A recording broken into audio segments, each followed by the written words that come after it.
Olá, eu vou falar hoje sobre a importância da psicoterapia.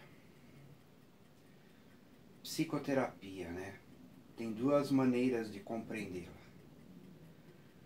A cura da psique, da alma, do espírito, da consciência, é a primeira. E a segunda, de terapon, que é o acompanhante. A primeira vem de terapeia, aquele que cura. Terapon é aquele que acompanha. A terapia ocorre, a psicoterapia, quando duas pessoas dialogam. Por isso ocorre uma dialética. Duas consciências em interação. O processo se faz como um complemento de educação para adultos. Dependendo da abordagem da psicoterapia, ela pode ser feita para crianças, auxiliando a educação que os pais às vezes não conseguem dar aos filhos. Então, existe a psicoterapia que em Londres é usado a psicanálise infantil, que foi criada por Anna Freud. Quando Freud foi morar em Londres, Anna Freud já se especializou em cuidar de crianças e criou uma clínica que existe até hoje, que chama Hampstead, em Londres. E ela mesmo diz que os ingleses cuidam muito bem de suas crianças e todo dia antes de ir para o trabalho levam seus filhos para a clínica. Porque lá há o tratamento psicanalítico infantil e o treinamento de novos psicólogos, psiquiatras ou neurologistas que trabalham com a psicoanálise. Há psicoterapia para jovens, adolescentes e adultos.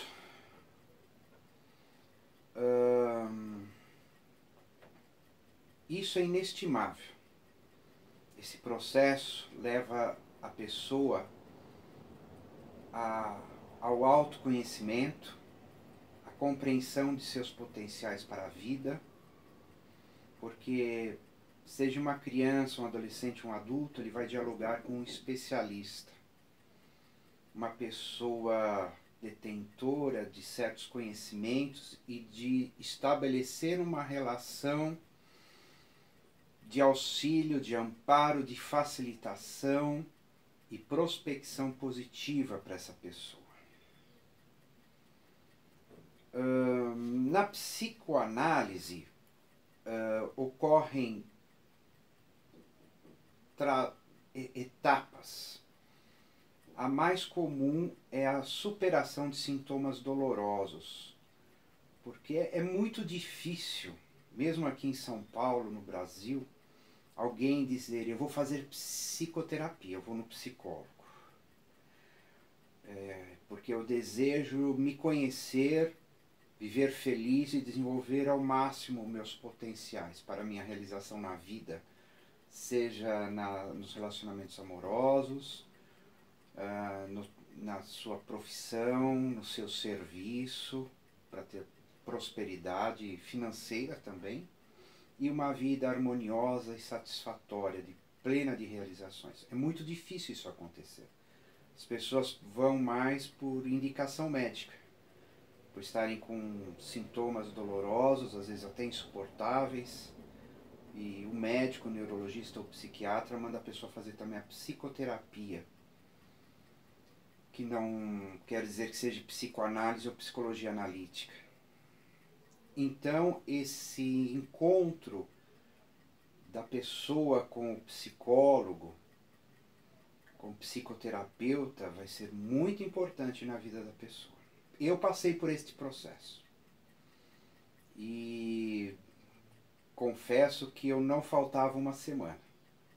Era o dia mais importante da minha semana. E eu esperava ele com ansiedade, porque ali tinha alguém que me compreendia, Eu tinha uma excelente transferência, por isso tive sorte de sincronicamente encontrar terapeutas significativos e maravilhosos para mim, que me fizeram um grande bem. E o que ocorre? Esse processo desenvolve um relacionamento com o médico ou o psicólogo, e é comum na visão psicanalítica esperar por uma alta, que a pessoa esteja bem, esteja resolvido, solucionado eficazmente os seus sintomas, e o psicólogo dizer, o senhor ou a senhora está em alta. Mas ocorrem casos que mesmo a pessoa ouvindo isso, ela não se sente à vontade de não vir mais. Ela diz assim, mas eu preciso continuar vindo. Eu me lembro do texto que Freud trata isso nas suas obras, que chama-se Análise Terminável e Interminável. Ele comenta que era um momento embaraçoso. Ele não via por que continuar conversando com o paciente, porque ele estava bem. As causas que fizeram ele vir até ele estavam resolvidas. E ocorria que os pacientes queriam continuar vindo. Freud tinha um critério por ser neurologista, então eu creio que ele tinha fila de espera, certamente. Ele se tornou muito famoso mundialmente, né? Até hoje. E junto, nessa época, estava se desenvolvendo na psicoanálise Carl Gustav Jung. Freud na Áustria, em Viena, e Jung em Zurique, na Suíça.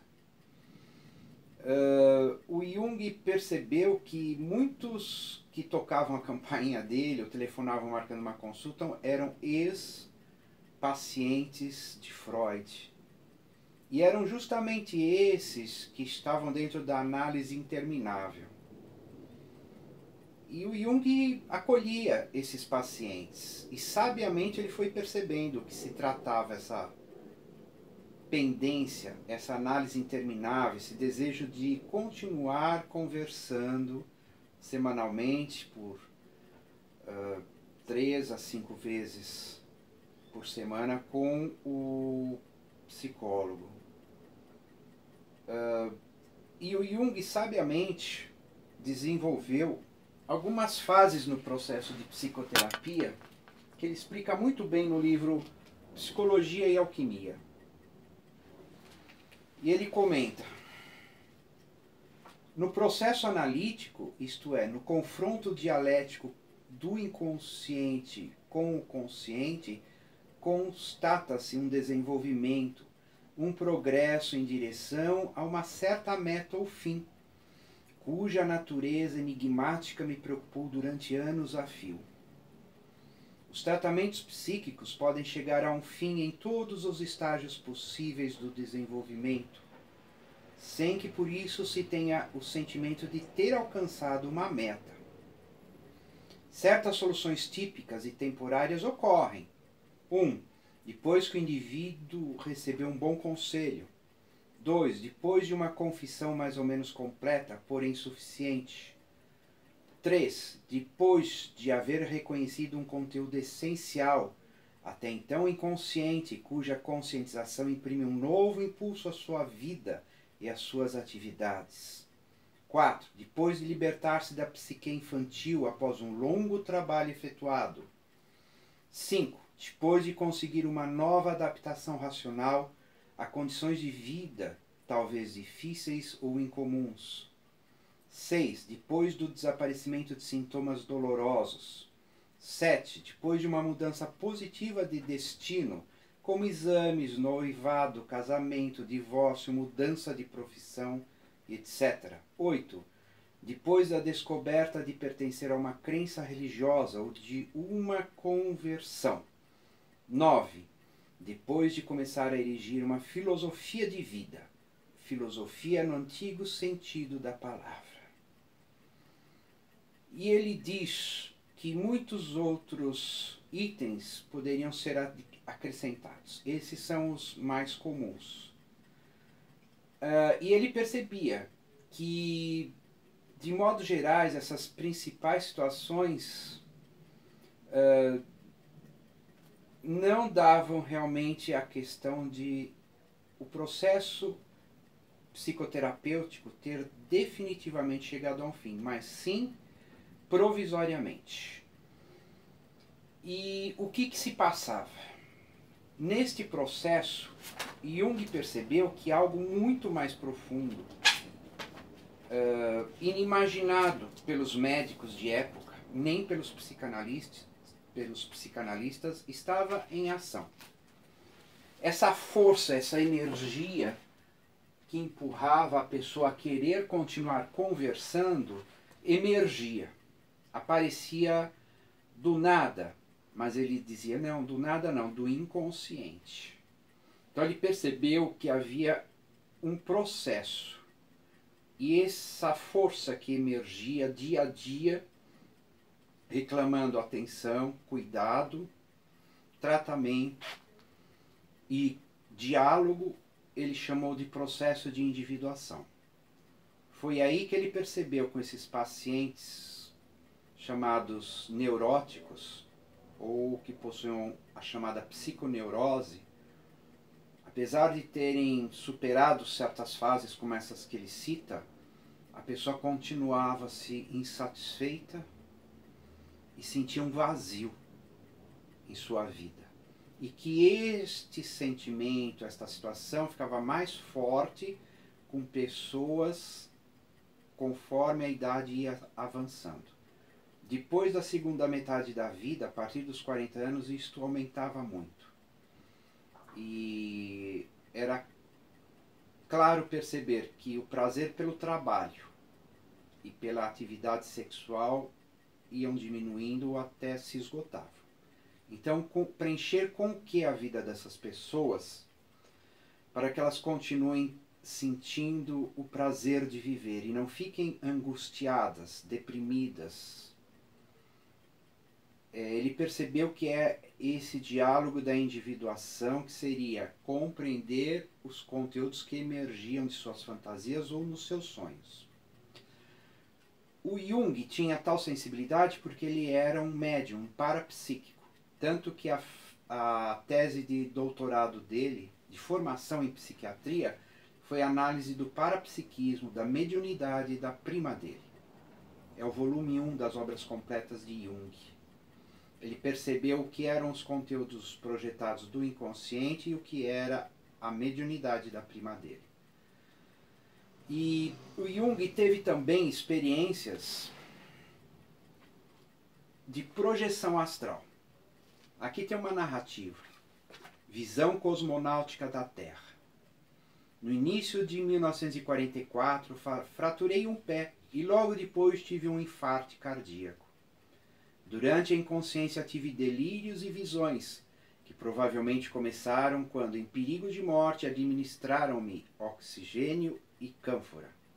As imagens eram tão fortes e violentas que eu próprio concluí que estava prestes a morrer.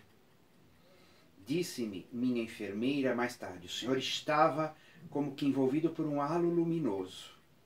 É um fenômeno que ela observava às vezes nos agonizantes. Eu tinha atingido o limite extremo e não sei se era sonho ou êxtase.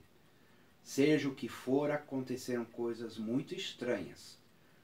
Parecia-me estar muito alto no espaço cósmico. Muito ao longe, abaixo de mim, eu vi o globo terrestre banhado por uma maravilhosa luz azul.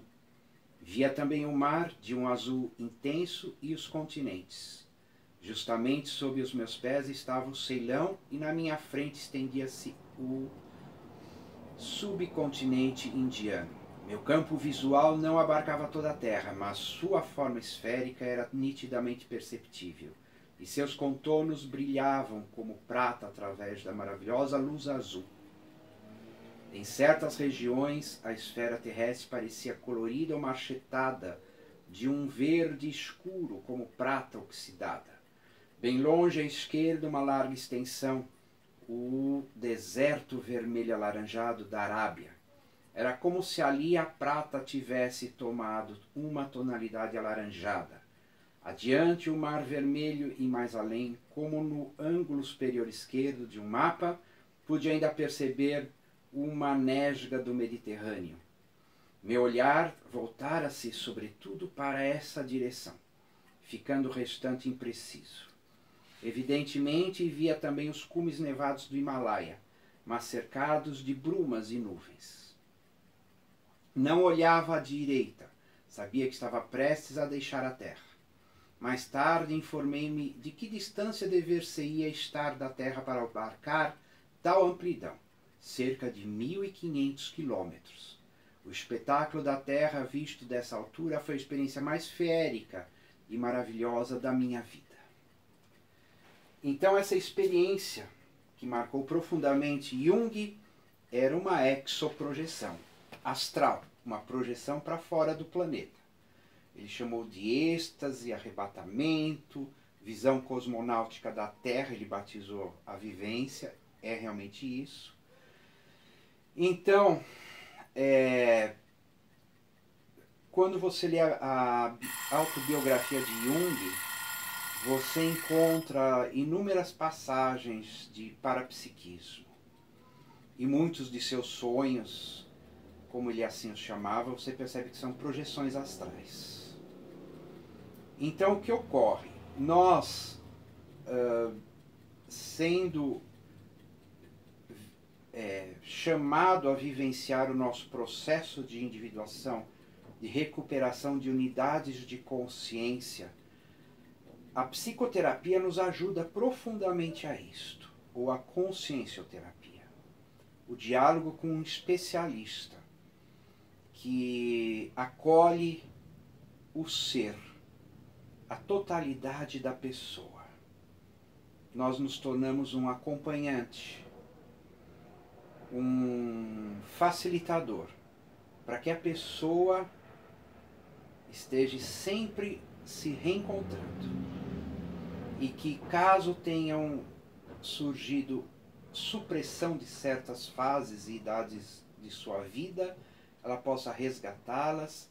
E se a vida não seguir o caminho esperado, sonhado e desejado, nós possamos ajudar esta pessoa a voltar, no início de tudo, ao encontro de si mesma e reinventar-se ao seu gosto, ao seu modo, porque a pessoa é que cria o seu ser, que sustenta seu corpo e seu ambiente e suas realizações. No próximo vídeo vou dar continuidade aos assuntos que permearem a minha inspiração e intuição. Muito obrigado pela atenção.